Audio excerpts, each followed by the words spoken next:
Shalom Aleichem, peace be upon you, and welcome back to the broadcast. I'm Shawn. Today we are looking at this week's Torah Parsha, and it's a big one, and a very, very important one, and it's one of those portions that you really wish you had 3 hours. And I got up extra early this morning to make sure I had enough time to cover the pieces that I felt I needed to lend a lot of time to. It's just one of those portions that's just got so many important events, that contains so much doctrine, that contains so much truth, that contains so many lessons and foreshadows, and it's an awesome section of Scripture. Let me just give you the portion summary. This week's portion is called Vayera. So the fourth reading from the book of Genesis is named Vayera.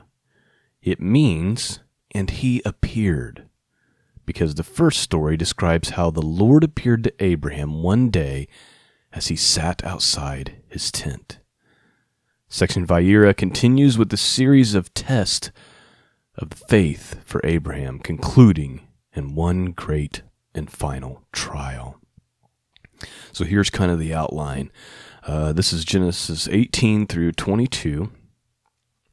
You've got God literally appearing with two angels, and I'm going to prove that very easily with Scripture that it is God appearing to Abraham with two angels. He then promises that the son is going to be born, and we have the famous laughter from Sarah. We have judgment pronounced on Sodom. We have the depravity of Sodom. We have Sodom and Gomorrah destroyed. We have the shameful origin of Moab and Ammon, which is one of those things we don't have a lot of time to dig into. But study Moab and Ammon, those nations, but we have their shameful origin, which we'll read about. We have Abraham and Sarah at Gerar, where she is taken from him again by another king. We have the birth of Isaac. We have Hagar and Ishmael sent away. We have Abraham and Abimelech making a covenant. And then we have the crazy story where Abraham is commanded to take his only son whom he loves and sacrifice him on the mount. And so we have all these things going on. I'll do my best to touch up on many of these, but really we need, like I said, about 3 hours, and we're going to stuff it all into about 45 minutes. The story of Sodom and Gomorrah is extremely important to us and to our generation today for so many reasons. According to Peter, and I'm going to read it to you, Sodom and Gomorrah and what happened there was for an example to future generations who would dare to be that depraved, who would dare to be that ungodly. We live in a world today where it's not just a nation, it's not just the United States who is like Sodom and Gomorrah. It's most of the world. We've become so depraved, so evil. There hasn't been this level of filth since the days of Noah and Lot, which is interesting because Jesus says the last days will be like the days of Noah and the days of Lot. And we're going to get to that here in a second. Let me read a couple of verses from 2 Peter, and then we will start the story. We'll start our reading of Vayera. Here's what Peter says, chapter 2, in 2 Peter chapter 2, starting with verse 4. He's talking about judgment and the end of time. For if God spared not the angels that sinned, remember those were the angels in Genesis chapter 6, but cast them down to hell and delivered them into chains of darkness to be reserved unto judgment, and spared not the old world, but saved Noah, the eighth person, a preacher of righteousness, bringing in the flood upon the world of the ungodly. Verse 6, and turning the cities of Sodom and Gomorrah into ashes, condemned them with an overthrow, making them an example unto those that after should live ungodly. And delivered just Lot, vexed with the filthy conversation of the wicked, for that righteous man dwelling among them, in seeing and hearing, vexed his righteous soul from day to day with their unlawful deeds. The Lord knoweth how to deliver the godly out of temptation, and reserve the unjust unto the day of judgment to be punished. But chiefly them that walk after the flesh in the lust of uncleanliness, and despise government, presumptuous are they, self-willed, they are not afraid to speak evil of dignities. And we're going to stop there and start our portion. But I don't know about you, but I feel like Lot in many ways, where my soul is just vexed daily from the things that I am hearing and the things that I am seeing. But the good news is verse 9, the Lord knows how to deliver the godly and to reserve the unjust for the day of judgment to be punished. Let's begin our portion for this week. Vayera, chapter 18. And the Lord appeared unto him in the plains of Mamre, and he sat in the tent door in the heat of the day. Please note, right out of the gate, who appeared to Abraham? The Lord, it's the capital L-O-R-D, Jehovah appeared. Verse 2, and he lifted up his eyes and looked, and lo, 3 men stood by him. And when he saw them, he ran to meet them from the tent door, and bowed himself towards the ground, and said, My Lord, if now I have found favor in thy sight, pass not away, I pray thee, from thy servant. Let a little water, I pray you, be fetched, and wash your feet, and rest yourselves under the tree. And I will fetch a morsel of bread, and comfort your hearts. After that ye shall pass on. And therefore are ye come to your servant. And they said, So do as thou hast said. Please note, these 3 men show up, and Abraham knows immediately that these aren't just men, right? As soon as he sees them, he rushes towards them and pleads with them to stay and to not leave quickly, right? I think this is beautiful. We have God and 2 angels in the form of men appearing to Abraham, and Abraham just wants them to stay, right? And we can all kind of relate to that. Verse 6, and Abraham hastened unto the tent unto Sarah, and said, Make ready quickly 3 measures of fine meal, knead it, and make cakes upon the earth. And Abraham ran unto the herd, and fetched a calf tender and good, and gave it unto a young man, and hastened to dress it. And he took butter and milk, and the calf which he had dressed, and set it before them. And he stood by them under the tree, and they did eat. And they said unto him, Where is Sarah thy wife? And he said, Behold, in the tent. And he said, I will certainly return unto thee according to the time of life, and lo, Sarah thy wife shall have a son. And Sarah heard it in the tent door, which was behind him. Now Abraham and Sarah were old and well stricken in age, and it ceased to be with Sarah after the manner of a woman. Therefore Sarah laughed within herself, saying, After I am waxed old, shall I have pleasure? My Lord being old also? And the Lord said unto Abraham, Wherefore did Sarah laugh, saying, Shall I surely bear a child when which I am old? Is anything too hard for the Lord? At that time appointed, I will return unto thee according to the time of life, and Sarah shall have a son. Then Sarah denied, saying, I laughed not, for she was afraid. And he said, Nay, but thou didst laugh. All right, so stop right there for a second. Abraham and Sarah are in their 90s. They've been promised a son for a very, very long time. Okay, they've been waiting a long time. They even tried to do their own little plan where Sarah gives Abraham her handmaid Hagar, And Abraham impregnates Hagar, and she bears Ishmael, and God says, no, you're going to have a son with Sarah. Well, now the Lord has appeared, and he says, hey, I'm going to return according to the time of life. So he's probably meaning 9 months, however long it takes for a child to be ready, to be born. Sarah's laughing, thinking, I'm so old. Am I really going to have pleasure? We're kind of past that season in our lives. And furthermore, my master, my husband, he's old also.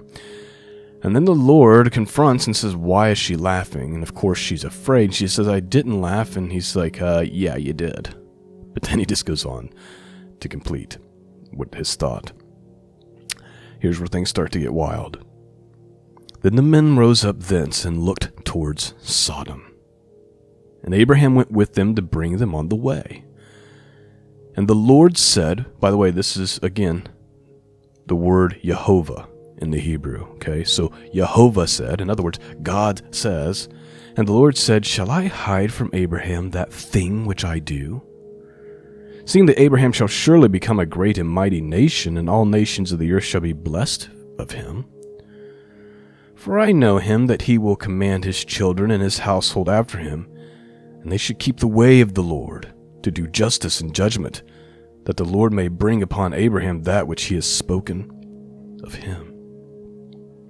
And the Lord said, because the cry of Sodom and Gomorrah is great, and because their sin is very grievous, I will go down now and see whether they have done altogether according to the cry of it, which is come unto me, and if not, I will know. And the men turned their faces from thence and went towards Sodom, but Abraham stood yet before the Lord. All right. So 2 of the men, which are 2 angels, are heading towards Sodom and Gomorrah. The Lord stays there with Abraham, and Abraham's going to have a conversation, a very interesting conversation with God, an intercessor-style conversation, if you will. Abraham knows that his nephew Lot, along with Lot's wife, Lot's several children, are there in Sodom. Try to imagine this. Family members you love are there, and these 2 angels are walking that way, getting ready to burn the place down, according to what God just said. Verse 23. And Abraham drew near and said, wilt thou also destroy the righteous with the wicked? Peradventure there be 50 righteous within the city. Wilt thou also destroy and not spare the place for the 50 righteous that are therein? That be far from thee to do after this manner, to slay the righteous with the wicked, and the righteous should be as the wicked. That be far from thee. Shall not the judge of the earth do right? Now please note, this is, first of all, a gutsy move, right? I mean, this isn't like Abraham's off in his prayer closet. He's standing before Jehovah. Obviously in the form of a man, or it could be the angel of the Lord, but either way, it's God speaking. And he's like, are you really going to destroy the right? What if there's 50 righteous people in that city? You're going to burn them with the ungodly, with the unrighteous? That's not the right thing to do, or the godly thing to do. Will the creator of all things not do the right thing? I've often wondered, looking at the world, looking at the United States, the country I live in, and think, why hasn't God just nuked everything? This is so filthy, so disgusting. I can hardly cast my own eyes on it, and I'm nothing as far as righteous as the Lord. How can he tolerate all this? And I have to remind myself that what Jesus said, that the wheat and the tares have to grow together. And then at the time of harvest, then they will be separated, and the tares will be burned, and the wheat, the good fruit, gathered into the barns. You see, if you've done any gardening in your life, if you go out there and you pull that weed that's right in there with the plant, you'll pull the plant out too.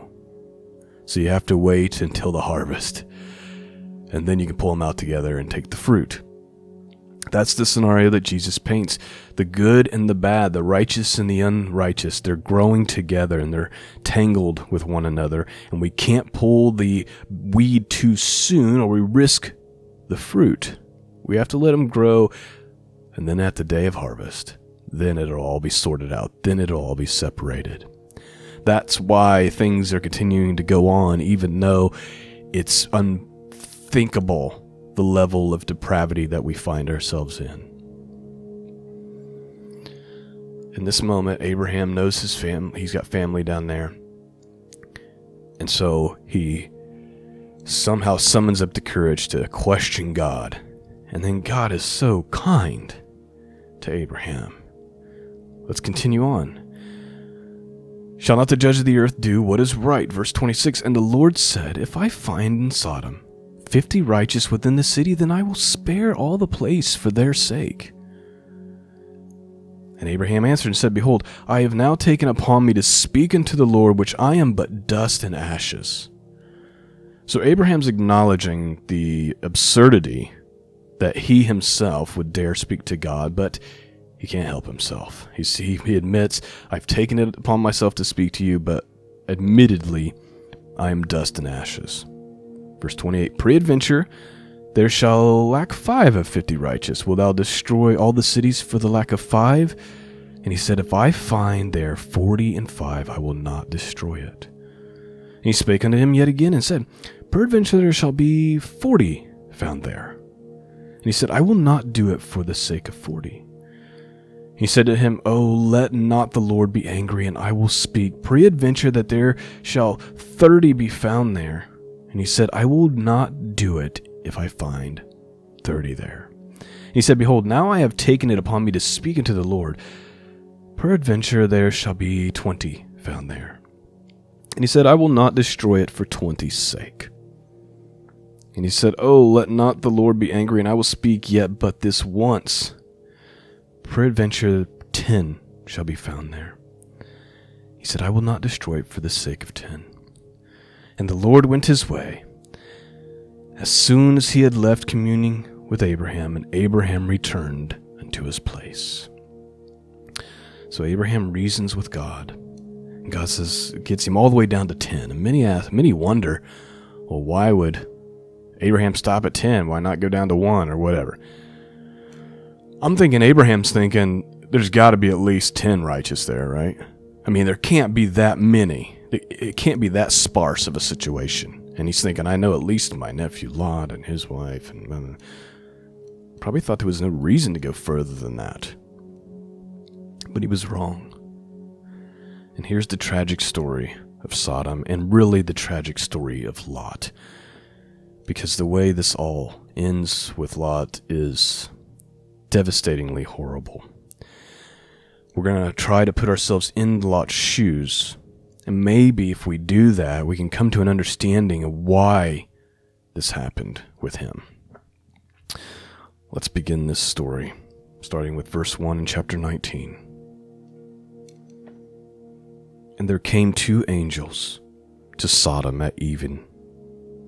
And Lot sit in the gate of Sodom, and Lot seeing then rose up to meet them, and he bowed himself with his face towards the ground. Please note, even Lot recognizes that these 2 are not normal.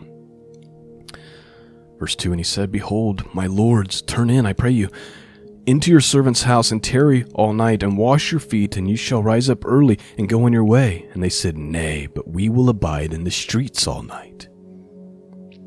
Please note, this is problematic for Lot. And on this broadcast, we have read stories about Genesis out of the Dead Sea Scrolls and other historical documents.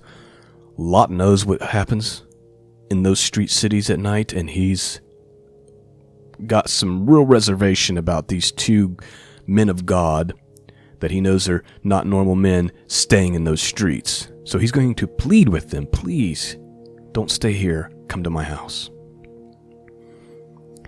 And he pressed upon them greatly. In other words, he begged them.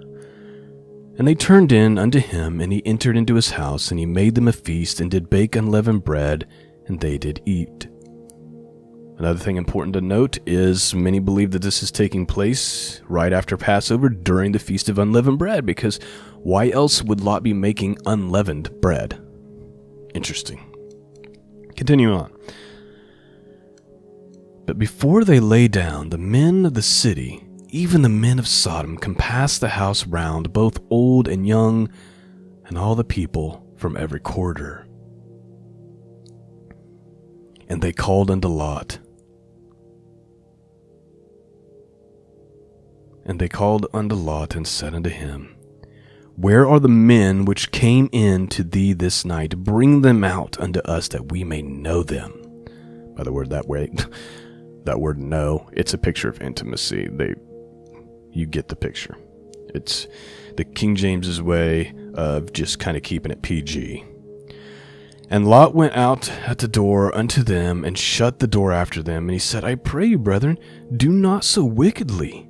Behold, now I have 2 daughters, which have not known a man. Let me, I pray you, bring them out unto you, and you do to them as good in your eyes. Only unto these men do nothing, for therefore came they under the shadow of my roof.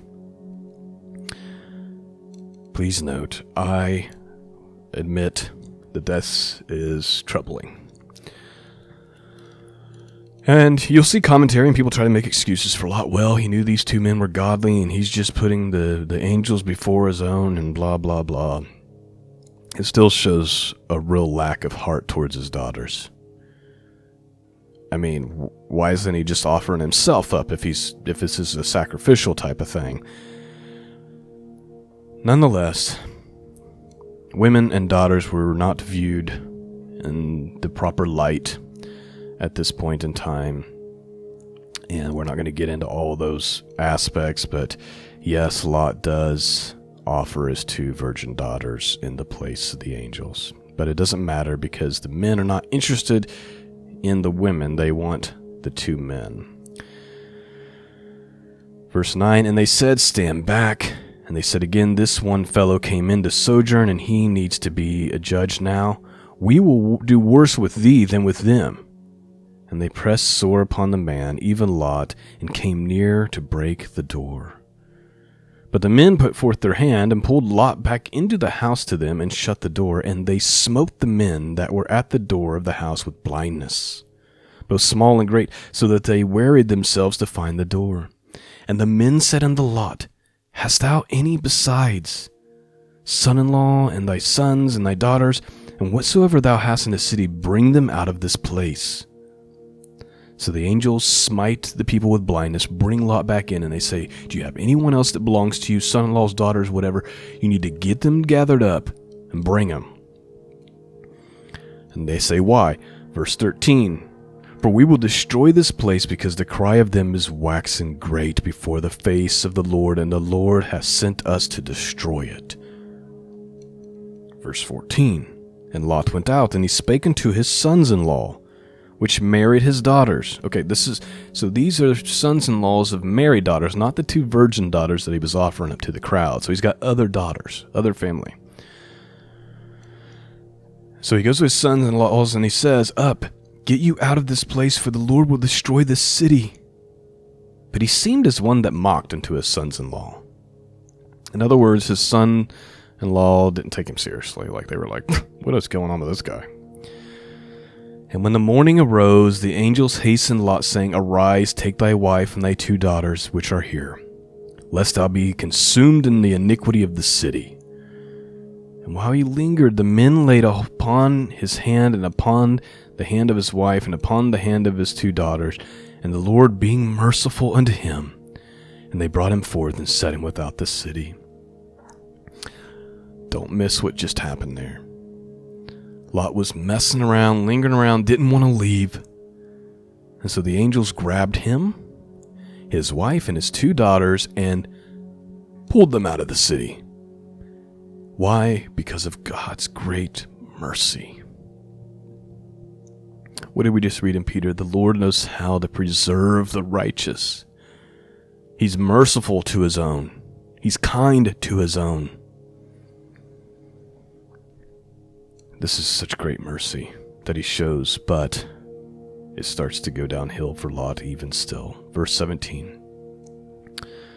And it came to pass, when they had brought them forth abroad, that he said, Escape for thy life, look not behind thee, neither stay thou in all the plains, escape to the mountain, lest thou be consumed. And Lot said unto them, Oh, not so, my lord. Behold, now thy servant hath found grace in thy sight, and thou hast magnified thy mercy, which thou hast showed unto me in saving my life. And I cannot escape to the mountain, lest some evil take me, and I die. Behold now, this city is near to flee unto, and it is a little one. Oh, let me escape thither. Is not it a little one? And my soul shall live. And he said unto him, See, I have accepted thee concerning this thing also, that I will not overthrow the city for which thou hast spoken. So Lot doesn't want to go to the mountain. He wants to go to this other city that he sees in the distance. God, being merciful yet again, permits it. Verse 21, and he said unto him, verse 22, Hasten thee, escape thither, for I cannot do anything until thou come thither. Therefore the name of the city was called Zoar. The sun was risen upon the earth when Lot entered Zoar. Then the Lord rained upon Sodom and upon Gomorrah brimstone and fire from the Lord out of heaven. Please note, people always try to say, was it a volcano? Was it meteorite? Let me tell you what it was. The Bible tells you very clearly. Here's the answer to that question. What was it? And the Lord rained upon Sodom and Gomorrah brimstone and fire from the Lord out of heaven. It was a supernatural destruction from heaven. Verse 25, and he overthrew those cities and all the plain and all the inhabitants of the cities and that which grew upon the ground. But his wife looked back from behind him, and she became a pillar of salt. And Abraham got up early in the morning to the place where he stood before the Lord. Please note, Abraham flees to the city of Zoar, and it rains fire and brimstone down. They were commanded to go and to not look back. Whatever you do not look back towards the city that we literally had to drag you out of because you didn't want to leave. The wife looks back, and she's turned to a pillar of salt. She's judged. This is important, especially for us today, because we're living at a time when this world is being stripped away. And if you're white-knuckling this world, you'll be stripped away with it. What did Messiah say? Let's go to Luke chapter 17. When he was asked about the end of the age, about the end of time, here's what he says. And as it was in the days of Noah, so shall it be also in the days of the Son of Man. They did eat, they drank, they married wives, they were given in marriage until the day that Noah entered into the ark, and the flood came and destroyed them all. Likewise, also as it was in the days of Lot, they did eat, they drank, they bought, they sold, they planted, they builded, but the same day that Lot went out of Sodom, it rained fire and brimstone from heaven and destroyed them all. Jesus is making a point that, hey, the general population thought it was business as usual, right? They were going on with their lives. They were getting married. They were doing normal things. There was no heads up about this, okay? The world thought it was going to just keep going. But then the judgment came. The minute that God's righteous were preserved and moved to a place of protection, the severe wrath came. The flood as one example, Sodom and Gomorrah as the other example. But let's continue on. Let me read verse 29 real quick again. But the same day that Lot went out of Sodom, it rained fire and brimstone from heaven and destroyed them all. Verse 30, even thus shall it be in the day when the Son of Man is revealed. In that day on that day, he which shall be on the housetop and his stuff in the house, let him not come down and take it away. Or he that is in the field, let him likewise not return back. In other words, don't be going back for your garbage, the trinkets of this world. Verse 32, remember Lot's wife. Jesus is saying that's the outcome when you're clinging to this world.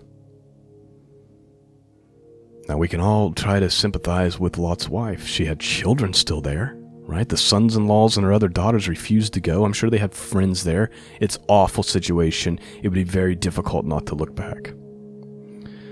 But it was still disobedience, and it was still sin.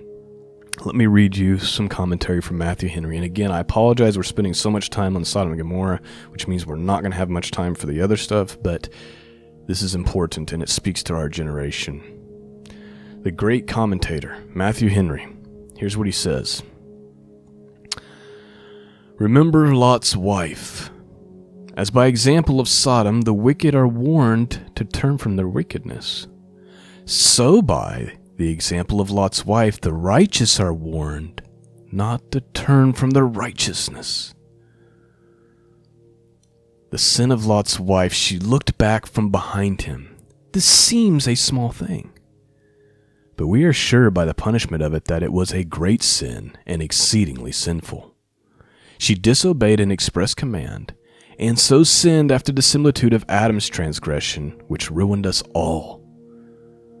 Unbelief was at the bottom of it. She questioned whether Sodom would be destroyed and thought she might still have been safe in it. She looked back upon her neighbors whom she had left behind with more concern than was fit.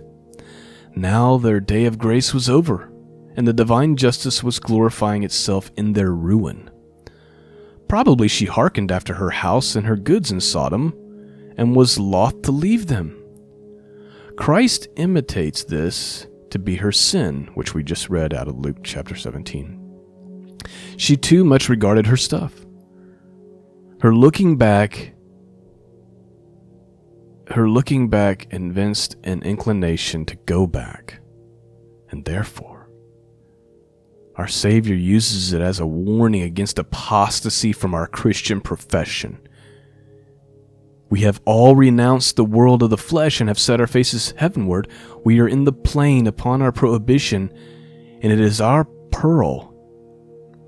If we return into the interest we profess to have abandoned, drawing back is to perdition, and looking back towards it, let us therefore fear. And then he quotes Hebrew 1, let us therefore fear, lest a promise being left us of entering into the rest, any of you should seem to come short of it. The punishment of Lot's wife for this sin. She was struck dead in the place, yet her body did not fall down, but stood fixed and erect like a pillar or a monument, not liable to waste or decay as human bodies exposed in the air are, but metamorphed into a metallic substance which would last perpetually. Come, behold the goodness of the servant of God towards Lot, who went forward goodness towards his wife, who looked back severity. Though she was nearly related to a righteous man, though better than her neighbors, and though a moment of distinguishing mercy in her deliverance out of Sodom, yet God did not connive at her disobedience. For great privileges will not secure us from the wrath of God if we do not carefully and faithfully improve them. This pillar of salt should season us, since it is such a dangerous thing to look back. Let us always press forward. Then he quotes Philippians chapter 3. Brethren, I count not myself to have apprehended, but this one thing I do, forgetting those things which are behind, and reaching forth unto those things which are before. I press toward the mark for the prize of the high calling of God in Christ Jesus. Now let's continue on, because we've burned a lot of time on this subject, haven't we? Let me get my bearings here. So Abraham looks towards Sodom, and he looked towards Sodom and Gomorrah, and toward all the land of the plain, and behold, and lo, the smoke of the country went up as the smoke of a furnace. And it came to pass, when God destroyed the cities of the plain, that God remembered Abraham, and sent Lot out of the midst of the overthrow, when he overthrew the cities in which Lot dwelt. You see, God knew that all of that interceding that Abraham was doing, at the heart of it, he was concerned about his nephew Lot, and because of God's mercy towards Abraham, he rescued Lot. But unfortunately, things for Lot are about to take a turn even worse. And Lot went up out of Zoar and dwelt in the mountain, and his 2 daughters with him, for he feared to dwell in Zoar, and he dwelt in a cave, he and his 2 daughters. Interesting to note, let's not miss this. The angels told Lot to go to the mountain. He said, no, I want to go to Zoar. So he goes to Zoar. They spare Zoar, and then Lot ends up leaving Zoar and going to the mountain anyway. Verse 31. Here's where it gets wild. And the firstborn said unto the younger, Our father is old, and there is not a man in the earth to come in unto us after the manner of all the earth. Come, let us make our father drink wine, and we will lie with him, that we may preserve the seed of our father. So the daughters have come to the conclusion that either the whole world's been destroyed, or there's no men left that can impregnate them. Either way, they contrive this crazy plan to make their father drunk and to lie with him to be pregnant. Verse 33, And they made their father drink wine that night, and the firstborn went in and laid with her father. And he perceived not when she lay down, nor when she arose. So apparently, according to this, Lot's so drunk that he doesn't even know what's happening. And before you start judging Lot about being so drunk that he doesn't know what's happening, please remember that his other daughters and his friends and everything he knew was just burned to a crisp, and his own wife is also dead. He just went through a very unimaginable event. So maybe not be so hard on him about the wine. Verse 34. And it came to pass on the morrow that the firstborn said to the younger, Behold, I laid yesternight with my father. Let us make him drink wine this night also, and go in thou and lie with him, that we may preserve our seed for our father. And they made their father drink wine that night also, and the younger arose and lay with him, and he perceived not when she lay down, nor when she arose. Thus were both the daughters of Lot with child by their father. And the firstborn bare a son, and called his name Moab. And the name of is the father of the Moabites unto this day. And the younger she also bare a son, and called his name Benjamin. And the same is the father of the children of Ammon unto this day. So that's the story of the Sodom and Gomorrah and Lot. Now we have to just kind of push through quickly through the next 2 chapters to wrap up this story, which means there's not going to be a lot of commentary. So let's just move forward. And Abraham sojourned from thenceforth to the south country, and dwelled between Kadesh and Shur, and sojourned at Gerar. And Abraham said of Sarah his wife, She is my sister. And Abimelech, king of Gerar, sent and took Sarah. I do have to take a minute to note this, that even in Sarah's 90s, she's so desirable and appealing that King Abimelech is still taking her from Abraham. Just an interesting thing to note about how people aged differently back then. You know, for them, 90 is like 40 for us, is the way I'm imagining it. Verse 3, But God came to Abimelech in a dream by night, and said unto him, Behold, thou art but a dead man, for the woman which thou hast taken, for she is a man's wife. But Abimelech had not come near to her. And he said, Lord, wilt thou slay also a righteous nation? Said he not unto me, She is my sister? And she, even herself, said, He is my brother. In the integrity of my heart and innocency of my hands have I done this. And God said unto him in a dream, Yea, I know that thou did this thing in integrity of thy heart, for also I withheld thee from sinning against me. Therefore suffered I thee not to touch her. There's a doctrinal thing to debate and think upon. I'm not going to get into it, but it's interesting to note that God kept Abimelech from sinning against him. It says that he did. He said, I withheld thee from sinning, therefore I suffered I thee not to touch her. something to chew on. Verse 7, Now therefore restore this man his wife, for he is a prophet. And then he shall pray for thee, and thou shalt live, and if thou restore her not, know thou that thou shalt surely die, thou and all that are thine. Therefore Abimelech rose early in the morning, and he called all his servants, and he told all these things in their ears, and the men were sore afraid. Then Abimelech called Abraham, and he said unto him, What hast thou done unto us? And what have I offended thee, that thou hast brought on me and my kingdom a great sin? Thou hast done deeds unto me that ought not to be done. And Abimelech said unto Abraham, What sayest thou that thou hast done this thing? And Abraham said, Because I thought surely the fear of God is not in this place, and they will slay me for my wife's sake. And yet, indeed, she is my sister. She is the daughter of my father, but not the daughter of my mother. And she became my wife. And it came to pass, when God caused me to wander from my father's house, that I said unto her, This is the kindness which thou shalt show unto me. At every place whither we shall go, come, say of me, He is my brother. And Abimelech took sheep and oxen and men servants and women servants, and gave them unto Abraham, and restored him Sarah his wife. And Abimelech said, Behold, my land is before thee, dwell where it pleases thee. And unto Sarah he said, Behold, I have given thy brother 1,000 pieces of silver. Behold, he is to thee a covering of the eyes unto all that are with thee. And with all other, thus she was reproved. So Abraham prayed unto God, and God healed Abimelech and his wife and his maidservants, and they bare children. For the Lord had closed up all the wombs of the house of Abimelech because of Sarah, Abraham's wife. We don't know how long they were there, but long enough to where they were noticing that they couldn't bear children, so a decent time.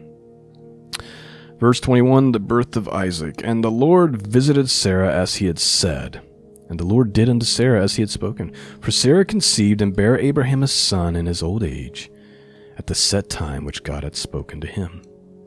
And Abraham called the name of his son that was born unto him, whom Sarah bare unto him, Isaac. And Abraham circumcised his son Isaac, being 8 days old, as God had commanded him. And Abraham was 100 years old when his son Isaac was born unto him. And Sarah said, God hath made me to laugh, so that all that I hear will laugh with me. All that are here will laugh with me. And she said, Who would have said unto Abraham and Sarah should have given children suck? For I have been born a son in his old age. And a child grew and was weaned, and Abraham made a great feast the same day that Isaac was weaned. And Sarah saw the son of Hagar the Egyptian, which she had borne unto Abraham, mocking. Wherefore she said unto Abraham, Cast out this bondwoman and her son, for the son of this bondwoman shall not be heir with my son, even with Isaac. And a thing that was very grievous in Abraham's sight because of his son. And God said unto Abraham, Let it not be grievous in thy sight because of the lad, and because of the bondwoman. And all that Sarah hath said unto thee, hearken unto her voice, for Isaac shall be thy seed be called. Isaac thy seed shall be called. And also the son of the bondwoman I will make a nation, because he is thy seed. And Abraham rose up early in the morning, and he took bread and a bottle of water, and he gave it unto Hagar, putting it on her shoulder and the child, and sent her away. And she departed and wandered in the wilderness of Beersheba.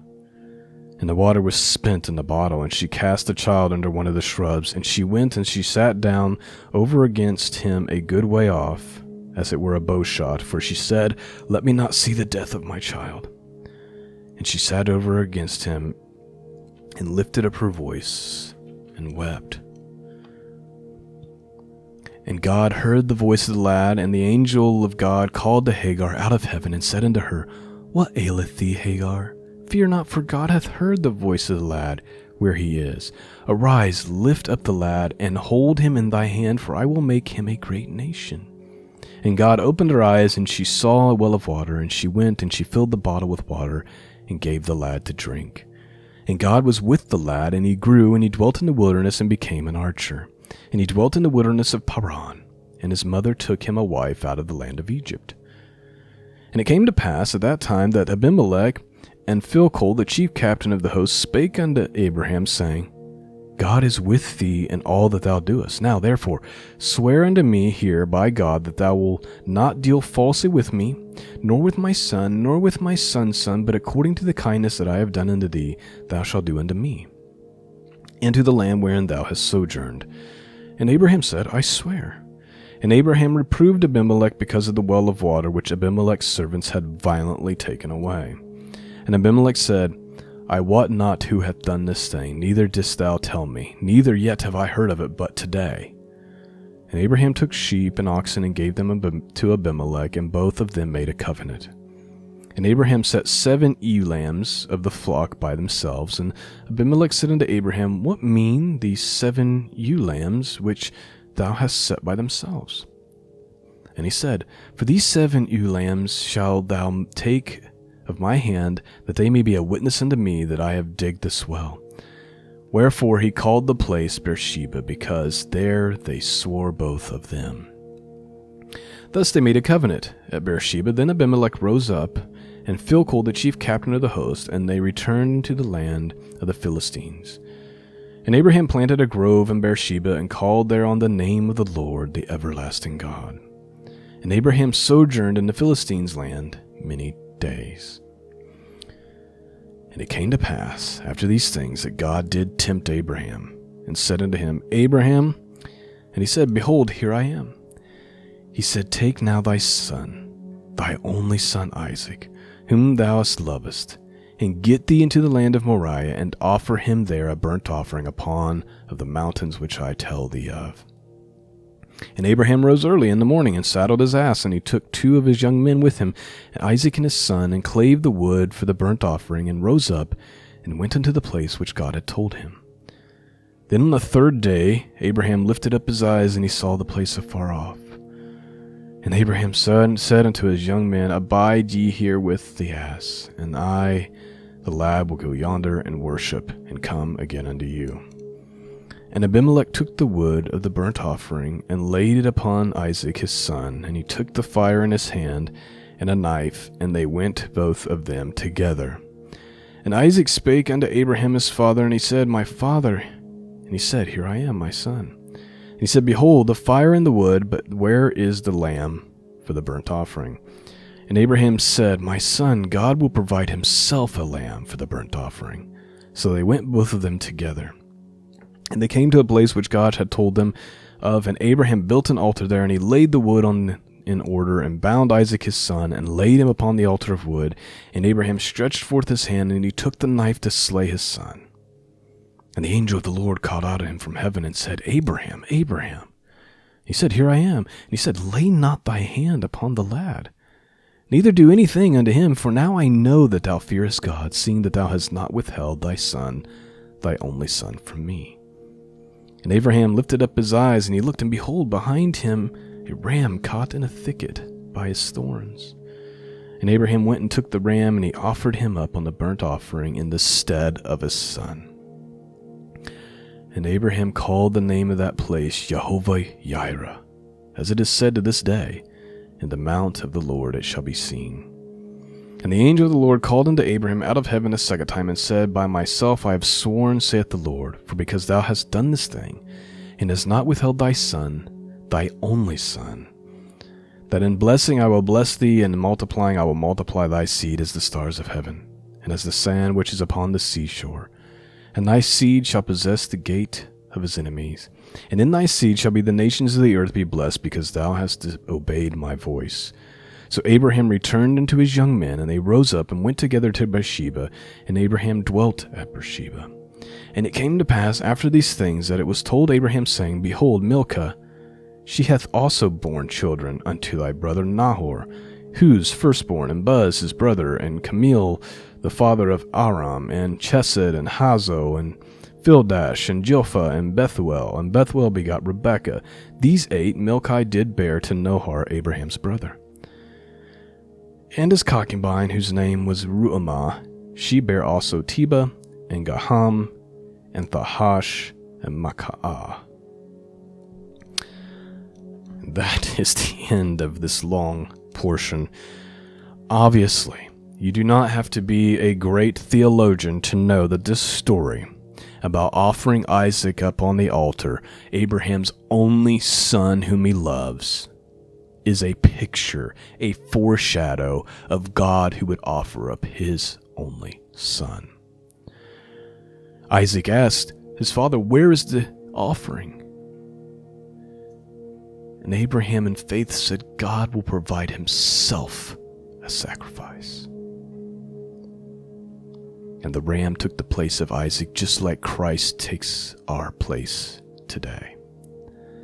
Beautiful picture. It should be obvious to us all. There's so much here. There's so much more we could talk about. But we are at 50 minutes now, and I am long out of time. I hope and pray that you've been blessed this morning by this, that this has pierced your hearts. I hope that you take that Sodom and Gomorrah story and the story of Lot's wife, looking back into the world, and the words of Jesus and Peter as it relates to that story. I really hope that it stirred you and gives you perspective, especially in light of the times that you're living in. That's all I have for you this morning, friends. Peace and grace be with all of you, and until next time, God bless.